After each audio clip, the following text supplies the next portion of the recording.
Assalamualaikum warahmatullahi wabarakatuh. Alhamdulillah teman-teman sekalian, tanggal berapa nih?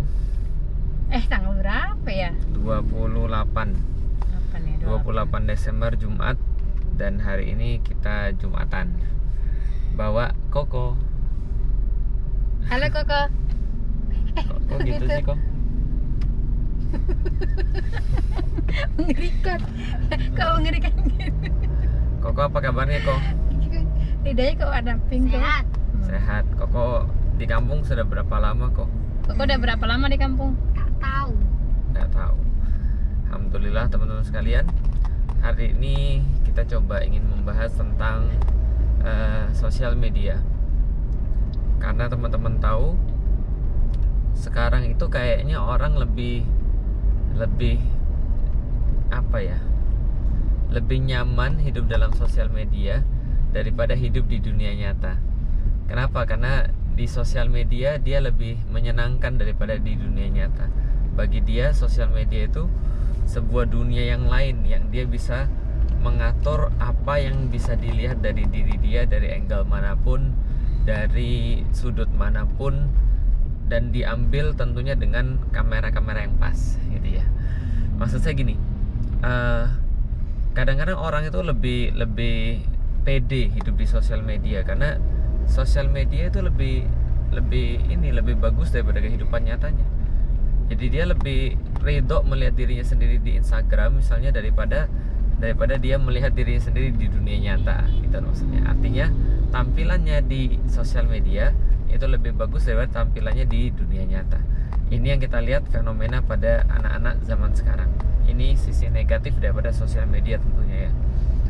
Orang beli kamera yang paling bagus, lalu kemudian moto dengan sebisa mungkin sehingga dia tuh terlihat sesuatu gitu ya. Sehingga orang nggak lihat lagi kemudian sisi-sisi yang lain. Yang orang tahu dia itu kaya, menyenangkan, punya pasangan yang baik, punya anak-anak yang baik, lalu kemudian keluarganya pokoknya keren banget. Dia sendiri juga pokoknya nggak ada celahnya. Pokoknya baik banget, keren banget, nggak pernah punya masalah gitu ya. Pokoknya wah fun lah pokoknya hidupnya. Sehingga orang-orang terus kemudian lihat lalu berkata, ya Allah pengen banget kayak dia, ya Allah keren banget kalau bisa jadi kayak dia. Ini kebanyakan orang-orang yang ada di sosial media.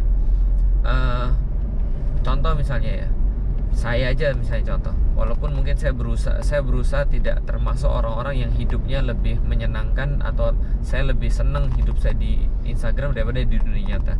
Saya berusaha tidak termasuk begitu. Contohnya saja misalnya, saya sama Lila nggak mungkin dong pas lagi marahan terus lagi ribut, sebentar sebentar kita video kan dulu ribut kita ini, kan nggak mungkin. Atau ketika saya lagi marahin anak-anak misalnya, itu kan nggak mungkin saya videokan di sosial media. Kalaupun ada yang di video kan tentu nggak akan saya upload kan gitu kan ya. Nah itu salah satu contoh bahwa dari segi dari segi kewajaran saja kita itu sudah memilih dan memilah mana yang akan kita upload di dunia nyata. Walaupun saya tidak berniat untuk melakukan sebuah pencitraan misalnya. Karena kalau pencitraan itu kan adalah melakukan sesuatu yang kita tidak biasa lakukan, atau kita melakukan sesuatu dengan tujuan itu ingin dilihat orang dan mendapatkan satu hal tertentu, dan kita nggak pernah melakukan itu sebelum-sebelumnya. Atau di dalam Al-Quran itu disampaikan, ya ayyuhalladzina amanu lima taquluna ma la taf'alun. Wahai orang-orang yang beriman, kenapa kalian mengatakan dengan sesuatu yang kalian tidak pernah perbuat? Alias itu bukan kebiasaannya dia, jadi sudah cenderung kepada bohong sebenarnya, walaupun tidak secara langsung bohong. Contoh misalnya, saya tuh nggak pernah mendatangi orang-orang miskin misalnya, tapi karena satu kepentingan tertentu saya mendatangi orang-orang miskin untuk diambil gambarnya. Atau misalnya saya itu nggak pernah puasa Senin Kemis misalnya, tapi ketika untuk pencitraan saya kemudian melakukan puasa Senin Kemis cuma untuk disorot kamera, setelah itu enggak. Nah itu salah satunya, itu namanya pencitraan. Nah artinya balik lagi kepada dunia sosial media, bagi teman-teman yang sudah punya anak ini harus dijaga agar jangan sampai orang itu lebih menyenangi dirinya sendiri di sosial media daripada menyenangi dirinya sendiri di dunia nyata. Jadi dia ngambil foto, ngambil gambar, ngambil video cuma untuk dimasukkan ke dunia sosial media.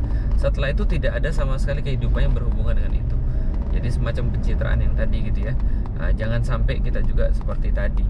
Nah, yang idealnya seperti apa? Yang idealnya adalah sosial media itu dipakai buat dakwah, dipakai buat syiar.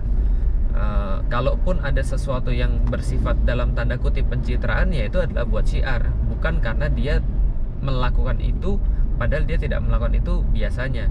Contoh misalnya sedekah itu kan boleh terang-terangan, boleh juga untuk sembunyi-sembunyi ya.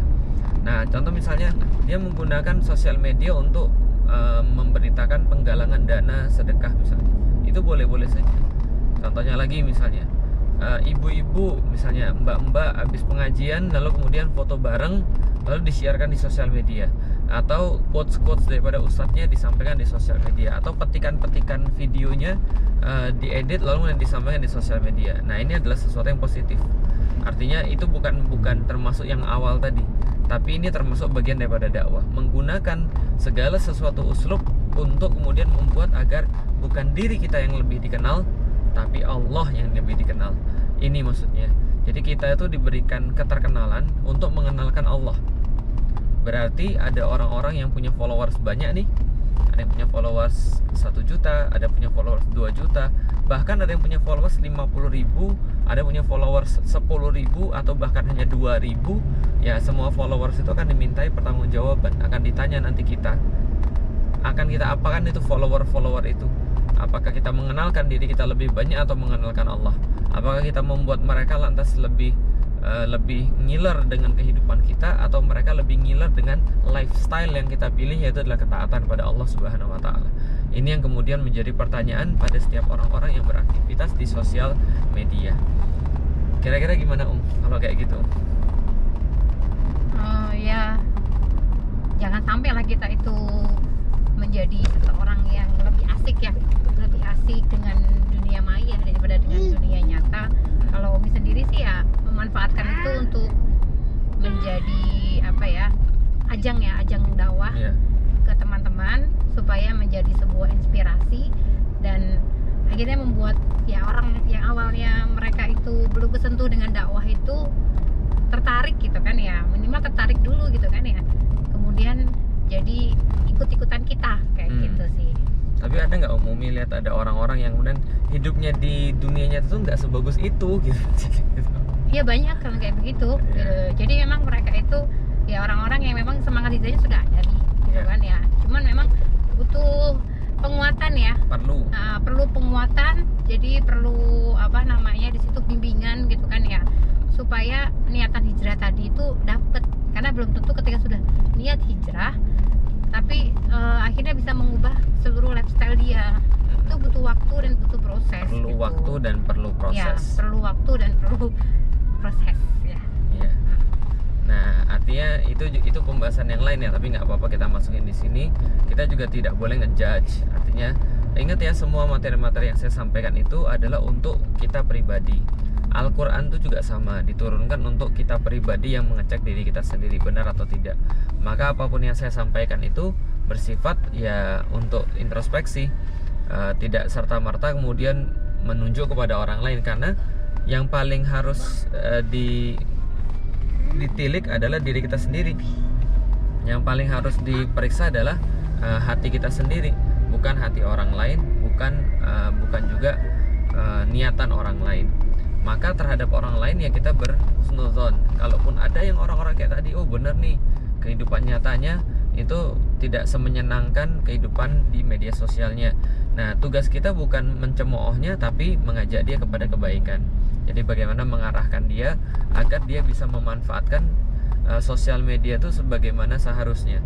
Nah, jadi artinya tidak terlalu berlebihan, juga tidak terlalu kekurangan. Kita tidak mencela setiap orang yang main sosial media dengan alasan dia cuma ingin supaya dirinya terkenal saja, enggak gitu.